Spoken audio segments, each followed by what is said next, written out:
Welcome to TV20 News. We are Cleveland. I'm Leah Haslage. A new towpath trail over by Steelyard Commons is finally getting a new portion of trail added.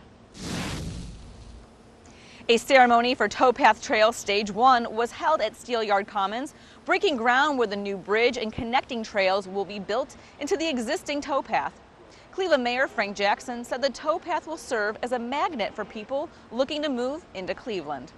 When people have choices in life and they choose where they want to live, work, play, and do business, they look at certain things. And this towpath, this trail, is one of the things that they will look at.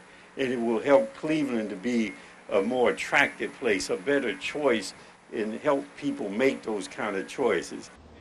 Tim Donovan and his team at Canalway Partners are looking to connect the towpath throughout Cleveland through a series of stages. Though this is the smallest of connectors, Tim said this was the most complicated due to numerous environmental and topographical issues. Between the environmental, the crisscross network of rail lines that we had to navigate, the challenges of topography, being low and high and having to build bridges and everything else, we met it all. We had every kind of challenge you can imagine, and we finally overcame it, and with a simple, safe route using the public right-of-way. Ward 12 Councilman Anthony Brancatelli is excited to have the towpath run through his ward.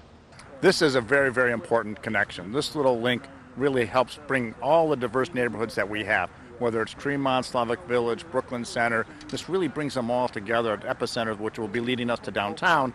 And I really think, I stated earlier, this is one of the wonders of the world.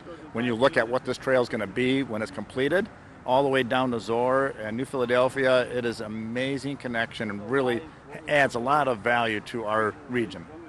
For more information on how the towpath trails are progressing, visit canalwaypartners.com. The federal government held a national summit right here in Cleveland. It was called the Better Building Summit, and it was put on by the Department of Energy. The goal of the summit is to increase energy efficiency in the public, private, and commercial sectors. Mayor Frank Jackson welcomed the attendees to Cleveland, noting that Cleveland's been working on energy efficiency since 2012. Another thing that we did was we accepted the challenge, the Better Building Challenge in 2012, the 20% by 2022. I think we're currently at 9 or 10%, and that we are continuing to move forward as we've done an audit of our public buildings. All of our new buildings will be energy efficient, and all of our new buildings are designed to be that way. Summit organizer and Deputy Assistant Secretary of Energy Efficiency for Department of Energy, Dr. Kathleen Hogan, recognized Cleveland's substantial gains towards becoming more energy efficient. Cleveland was one of the first cities to step up to the Better Buildings Challenge, and the city's well on the way to achieving its energy-saving goal, and their municipal building successes are already being shared with other cities across the country. Throughout the three-day summit, attendees had the chance to tour the convention center's massive vendor area, with booths displaying new technologies, information, and products, all relating to energy and energy conservation. For more information on the Better Building Summit, visit their website at betterbuildingsolutionscenter.energy.gov. Well, a Cleveland neighborhood finally has a new park to enjoy. W.C. Reed Park is open for business after being closed for major environmental issues. Public Works Director Michael Cox said the city planned the park back in 2012, but the city couldn't proceed until the land was safe for use. We found out that this park was built on a landfill, and the landfill coming out of the flats was a lot of toxic materials that came out of steel mills. So we closed it down and started working with the federal EPA to get some remediation done. Mayor Frank Jackson said the opening of the park makes the neighborhood a more viable place to live. But this park is just one of the things that makes this neighborhood what I call a neighborhood of choice, where people want to live, work, play, and do business because they have this as an amenity. It's one of those things that people look for when they look to where they want to, again, live, work, play, and do business. To help with the dedication of the field, Congresswoman Marcy Kaptur presented the American flag that was flown over the Capitol building in Washington, D.C. To see the city government, Councilman Brancatelli, the Director of Public Works and Services, the federal government, all stepping up to work together to make community progress. And to see the children's faces. Today they're all full of ice cream and ketchup from hot dogs, but to just see the next generation coming up in a better place. And for all of the citizens of the community that never gave up and through their alliance for community improvement made this possible, I salute them. Though in Ward 12, the W.C. Reed Park will also be used by residents of Ward 14. Councilpersons Anthony Brancatelli and Jasmine Santana are happy to have the park opened. It was an EPA cleanup. The circular really talked about, having to do the cap, having to bring in lots of yards of soil to put on top of it. Everything we needed to do to make this site a healthy site that we can play on for many, many more years to come. So it did take us a lot of time to get that done. It's beautiful, and as you can see, there's a lot of kids here today just enjoying, basketball court, the swings and the benches, the green space. With so many families going through mental health right now, this is needed in our city. So I'm really happy that the city has decided to invest in such a place. The residents of Cleveland's Huff neighborhood finally have a new public park to enjoy.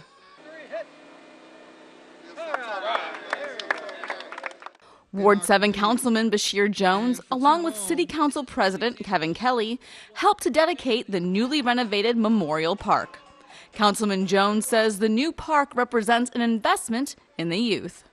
My goal here in Ward 7 is to invest in things that where we want our young people to be, in our libraries, in our recreation centers, in our schools, in our parks. If we can increase our young people in parks and these places, then I think that we're going to be very successful. Council President Kelly praised Councilman Jones for his hard work and dedication to the residents of Huff since becoming their councilman. This area took a quantum leap in leadership when this man was elected, and things like this don't just happen. It happens because somebody's going to be a strong advocate for the neighborhood. Somebody's got to care. Somebody's got to understand that this park is not for what you just described in terms of losing people. It's for what this gentleman said. It's for football. It's for basketball. It's for providing a safe place for our neighborhood, for your kids, for our kids to play together, to play sports together, to have like real camaraderie and not any of the street stuff. And this is one example of what this gentleman is doing for this community. Residents celebrated their park by trying out the new hoops on the basketball court in an event called Keep the Peace Tournament. Founder Carlos Anderson explains the meaning behind the tournament. The Keep the Peace tournament was created to actually do what it means, keep the peace, because it's so much violence out here. It's not a day that the kids don't have a day where they don't feel like they can get murdered. So I wanted to create a day in the city where the children can play and they don't feel like they can get murdered today, you know what I mean? So Sunday is that day, you know what I mean? Hopefully it gets bigger, but it start with basketball, and hopefully it flourishes to something else as far as football, soccer games, or whatever the case may be, man. Anderson says Memorial Park is not only great for the community, but great for the morale of its residents. Life is like basketball. You know what I mean? You got coaches, you got people on the other team, you got people against you, you got people that's with you, you got jerseys and uniforms to know which team you on. You know what I mean? So this is going to be very monumental for this community, man. We're going to utilize it to an all-time high because we didn't have nothing like this. There ain't nothing for them to do but to hang in front of the store. Now they have something to do. Well, Mayor Frank Jackson welcomed local college scholarship winners in his office for a meet and greet. The young men and women winners of the Mayor Frank G. Jackson Scholarship, the Black History Month Committee Scholarship, and the Gloria Pointer Scholarship first met the mayor in his office to take photos. Afterwards, they went to the Red Room, where Mayor learned of their college plans and passed out their scholarship certificates. When Chief of Education Monica Price was a principal, she had Armand Muhammad as a kindergartner. Now he's all grown up and headed to Howard University to study mechanical engineering with a little help from Mayor Jackson's scholarship. I hope to change the world somehow.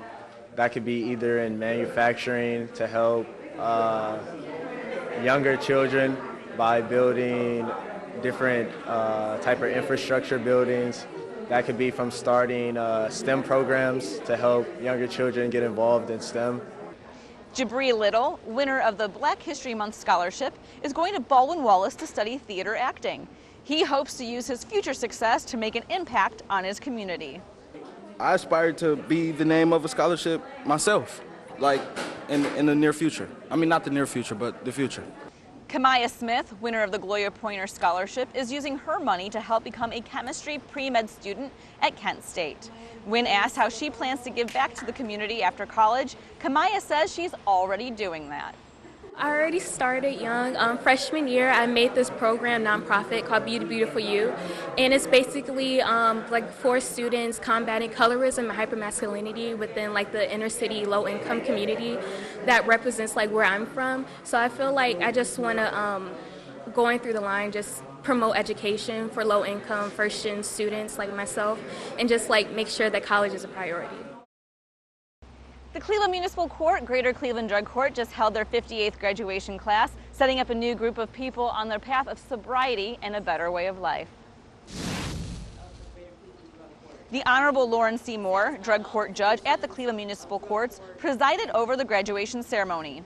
The program, which is overseen by Judge Moore, gives those with drug and alcohol offenses a chance to become clean and sober and to have their records expunged. Graduate Hermione Terry says this program saved her life. I was a ex-PCP addict and ex-alcoholic. Even though it's still a day-to-day basis struggle. So, it's like, I just take it one day at a time, but it's been so successful so far, and I've been proud of myself. The keynote address was given by Jim Joyner, chairman of the Drug Court Advisory Committee, who is 37 years sober. Joyner commended them for making a decision for a better life. You can't make a difference in a person's life if that person can't make a different life. Again, I'll repeat it. You can't make a difference in a person's life if that person, they can't make a different life. As a graduates of drug court program, you all probably understand those words quite well. Because the sum total of what you've been through has been an opportunity for you to make a different life. For more information on the Greater Cleveland Drug Court, visit the Cleveland Municipal Court's website at clevelandmunicipalcourt.org. Lieutenant Michael Gillis II was recently sworn under oath by Mayor Frank Jackson in his new role as captain in the City of Cleveland's Division of Fire. Captain Gillis II was first appointed in 1996 and promoted to lieutenant in 2013. His family was in attendance to show their support, and his daughter even got to do the official pinning. Over 400 kids from Cleveland schools and recreation centers made their way to Camp Forbes for the second annual FBI and Law Enforcement Forum.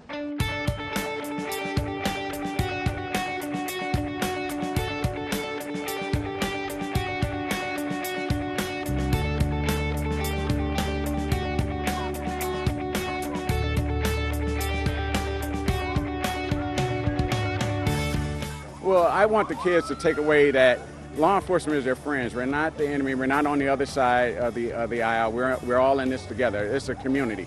We are a community along with them. So I want them to take away that we are here for them, to work with them together.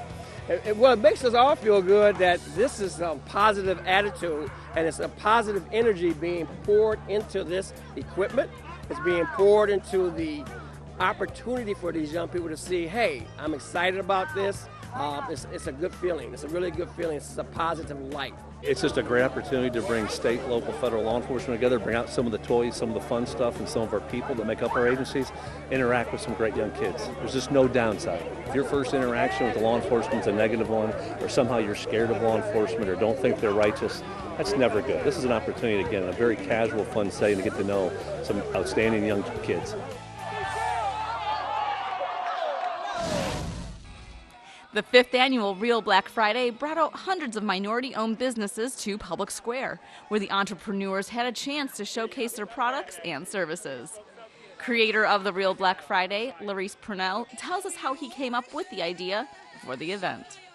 5 years ago at 4 a.m. I woke up on a Monday morning And this came in my spirit, really. I really feel like it was a vision from God He gave to me, because so many of the people I taught financial literacy to were entrepreneurs, and they just didn't have the skills to build a foundation. That's why they didn't exist. So I wanted to create a platform that not only gave them financial stability, but also marketed their business, because that's the second thing that they have challenge with, is marketing and making people aware of their product. Larice stresses it's all about community. We are Cleveland. This is what builds our community. This is what exists in our community. And this is the stability of our community, our small businesses right here on the squares. Just seeing all of these businesses coming together, uniting under one area, one atmosphere. So I think this is a wonderful event. It brings exposure. It also brings unity. And it just brings a family feel, a family atmosphere. I think the Black Expo is wonderful for the city of Cleveland. A market where businesses like us don't really thrive well, but when we have support like this, it helps our gross dollar, our bottom line, to grow faster. When we put our business into one place, we see more growth from that. We're growing as a business, but we need our community to help us out and support us. Cleveland Metropolitan School District CEO Eric Gordon kicked off the event and was thrilled to be there. I'm really happy to be the one that got to bring the welcome today, because it's my kids that we're training now that are the next entrepreneurs that are going to take the space and follow the lead of the great entrepreneurs here at the Real Black Friday. So I'm super excited that I was invited to bring the welcome today. Larice also hopes that the youth that attend learn something from the business owners. That they can see themselves in some of these owners. So as they walk past the dentists, the doctors, the lawyers, the bankers, the hairstylists, they can really see themselves and where they can go in their future. The city of Cleveland has a rich history, and we want to test your knowledge. Our trivia question for this week: what year did the Cleveland Public Library first become established? Is it A, 1869, B, 1899, or C, 1902? We'll have the answer when we return. Being prepared is a part of who you are, but it's especially important in the case of a disaster. Be informed about possible emergencies in your area. Make a plan that covers where you'll go in an emergency. Build a kit with the things you need to survive. There's no one more capable of planning for your situation than you. Start your plan today. Go to ready.gov/myplan. Welcome back to TV20 News. We are Cleveland. I'm Leah Haslidge. Our trivia question for this week: what year did the Cleveland Public Library first become established? Is it A, 1869, B, 1899, or C, 1902? The answer is A, 1869. The library was opened February 7th, 1869, and was connected to the Cleveland Board of Education. For library hours of operation, listing of upcoming events, and much more, visit cpl.org. The young men and women who interned for the City of Cleveland this past summer were honored at a luncheon at the City Hall Rotunda. For the past several months, students had been working and learning throughout the city in almost every department and division. Mayor Frank Jackson thanked the interns for their hard work this summer. Public service is an honorable profession, but I often say that it is not made for everyone. Everyone cannot be a public servant. You will do a lot of work, but you won't make a lot of money. But the one thing about it is that you will have the opportunity to impact the lives of individuals, families, and community. That you will have.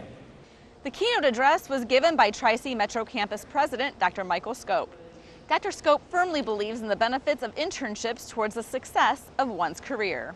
Internships are a valuable opportunity to not just meet people, but to really learn the skills of developing a relationship and to understand in a deep way what does it mean to work with other professionals. City of Cleveland Human Resources Director Nicole West said there may also be benefits to those interns who continually put in the hard work and effort. If we have seniors that have been here for several years and different departments enjoy their work, or even if they interned here when they were a freshman or a sophomore, and we remember those students, oftentimes if departments and divisions are hiring and they have entry-level positions, a lot of times those interns do actually get full-time employment. I know the city of Cleveland, especially in HR, we've gotten some of our best employees from the internship program. The 11th annual Army of Believers Scholarship Fund Luncheon was held at the Renaissance Cleveland Hotel. The fund's purpose is to increase and improve the educational opportunities for CMSD students as they move on from high school to college. I am thrilled to be a part of an occasion that celebrates the very successful intersection of what the community needs and the collective power of what an Army can achieve together. An occasion that rejoices in all that we can achieve if we put aside our own agendas and work as one, to raise up the most precious gift we all share, a new generation of hope and promise. Students throughout the Cleveland Metropolitan School District were honored for their community and scholarly achievements with college scholarships and new MacBook laptops. Honorary co-chair Marcia Maccabee had a special request for the scholarship recipients. We certainly hope that in your plan is to, for those of you going away, is to come back to Cleveland and bring your talents back to Cleveland, Ohio. Afterwards, a special group of supporters to the Army of Believers, known as 5-Star Generals, were recognized for their continuing contributions and support. Among them, former Cleveland State University President Dr. Ronald Berkman. Committed to creating a vibrant downtown neighborhood with CSU at its center, Dr. Berkman was also instrumental in the establishment of an education park that encompasses 2 Cleveland Metropolitan School District schools on the CSU campus, Campus International School and MC Squared STEM High School. Both of these nationally recognized schools are creating pathways to higher education for young students in our community. To get kids excited about returning to school for the upcoming year, the Friendly Inn Settlement organized a back-to-school rally to help give kids in the central neighborhood a promising start to a new school year. This time of year can be tough for families. With school starting, parents need to buy school supplies, clothes, and get their children's hair done for the first day. The Friendly Inn stepped up for those families that needed some assistance. I think it's a great opportunity for the parents to be able to get out and have opportunities like this because some of us are, have a really tight budget, and it's hard for us to provide for our kids to go back to school and compete with the other kids, and then they come here and they can get their haircuts and they all feel the same, so it's good for the kids too.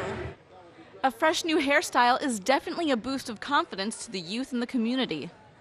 Well, everybody's happy. When you look good, you feel good, you'll do good, and they'll start the school year off on a great note.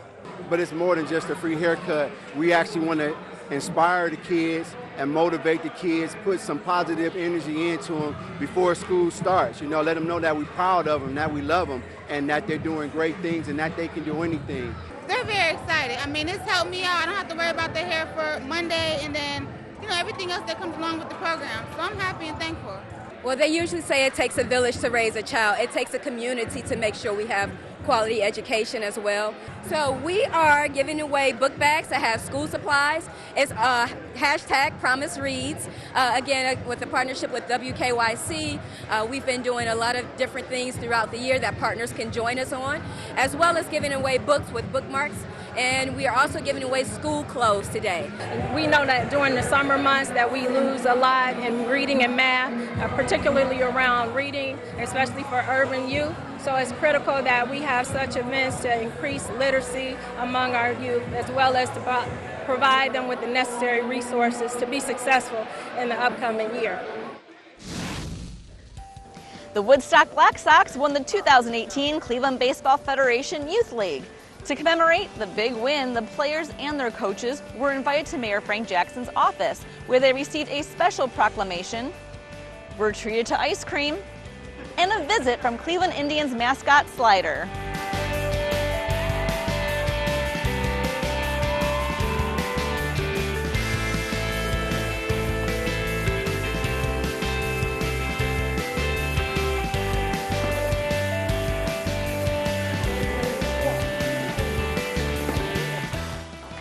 Head coach Michael Gillis II told us what it took to be successful and what it was like to be recognized at City Hall.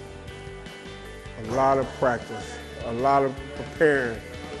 Well, what we do is we kind of start a little earlier because I'm an independent team, but we get a lot of scrimmage games in, play a lot of baseball during the week, 5 days a week, batting cage on Saturdays.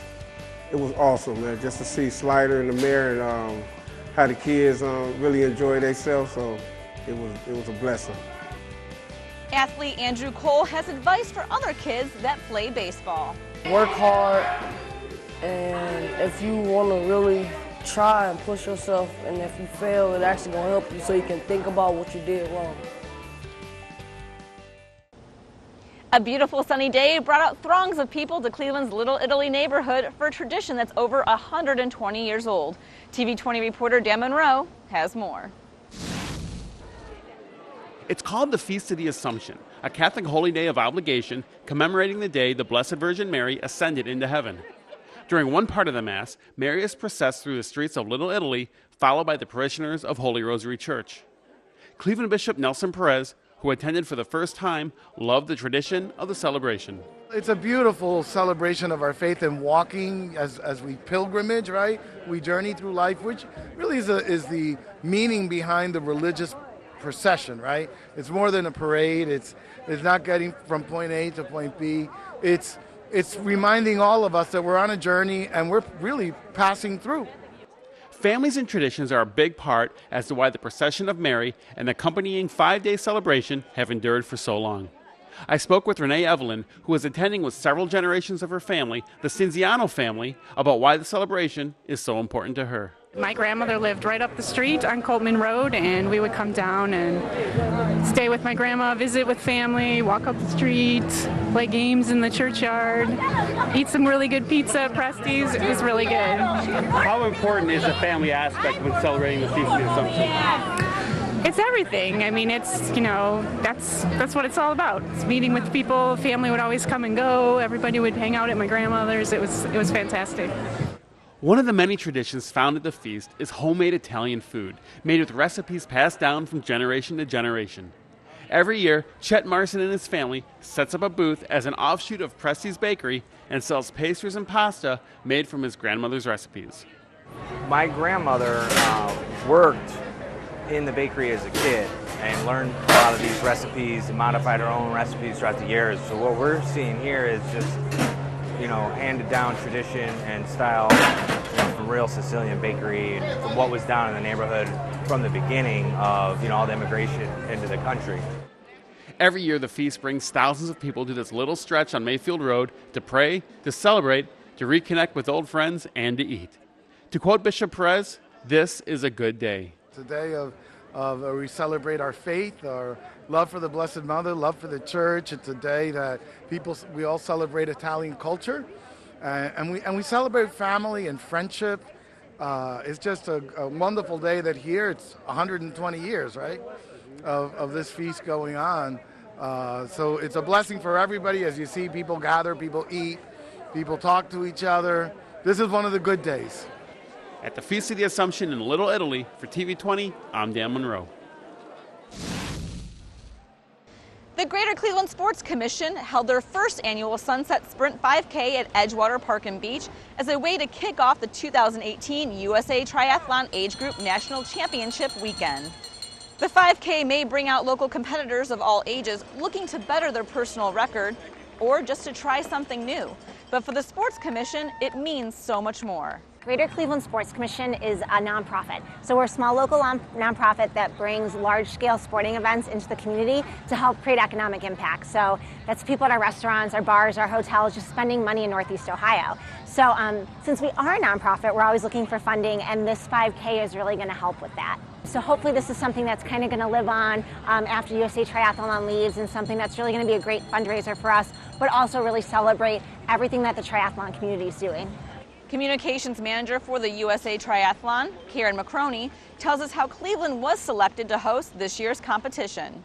So we tend to switch cities for these events every 2 years. So a couple of years ago we started getting applications in for our host cities and reaching out to some cities. So we worked really closely with Cleveland Metro Parks and the city and the Sports Commission to talk about where we could have the course, how to coordinate things like road closures, things like promoting the event, all of the different elements that go into planning something like this. So it was really, the course is ideal here at Edgewater Park, and really the cooperation with the whole city has been great. What we love about Cleveland is really the promotion of the event and just getting people excited here. We've had so many local partners that have really helped us out and been excited about this event, and that helps athletes come out who are local, spectators come out, and we really feel like we've been welcomed here, everything from the airport to the local businesses to the venue. So that's, to me, what's been really special about Cleveland. The 2018 USA Triathlon Sprint and Olympic Distance Age Group National Championships brought out over 5,400 people from all over the U.S. to compete in the swimming, biking, and running competition. Ward 3 Councilman Carrie McCormick says why Cleveland is perfect for sporting competitions like this.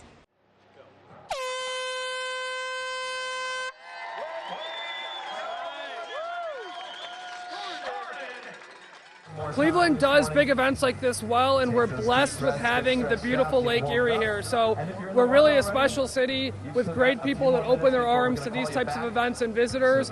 Matched with our beautiful lake, it's a perfect combination. What an awesome venue to have the National Championship Triathlon going on here. It is a perfect day for it. The water has been calm. The water's a great temperature. The city has shut down so many impressive roads. The athletes are going to be really treated to a special race here in Cleveland, Ohio. A great place to have the 2018 USA Triathlon Age Group National Championships. First place winner in the men's 30 to 35 division, Jordan Bailey, tells us how he got his start. I honestly, I did my first triathlon at the age of 15, so I've been an annual USA Triathlon member for over 15 years. And I just remember the first race back in Indiana was a local sprint race, and I did it on a mountain bike, and it was a very humbling experience. And ever since then, I've been caught by the bug, so I've been doing it every year since. And just a really awesome sport, and more of a lifestyle than anything else. And you know, been able to travel the world, and coincidentally met my wife through it, and lots of friends and family. So it's a really neat, cool sport, and very happy that Cleveland was able to host the event and has done a great job. Winner of the women's 40 to 45 age group, Kim Webster, gives her advice to those looking to try. The best thing to do is to just hop into a sprint. You know, some people are intimidated by certain legs, but, you know, hop into a sprint. The swim is usually the most intimidating factor, but it's so short, you know, you can kind of get your way through it in any way, shape, or form. So give it a try. That's what I did, and after one race I was hooked, and I've been racing ever since. The USA Triathlon National Age Group Championships will be back in Cleveland next August 10th and 11th. For more information, visit teamusa.org. That's all for your TV20 News. We are Cleveland. I'm Leah Haslage. Up next, we'll have Christian Patterson with the Inside Sports Report. Don't forget to check us out on our TV20 YouTube and at TV20cleveland.com.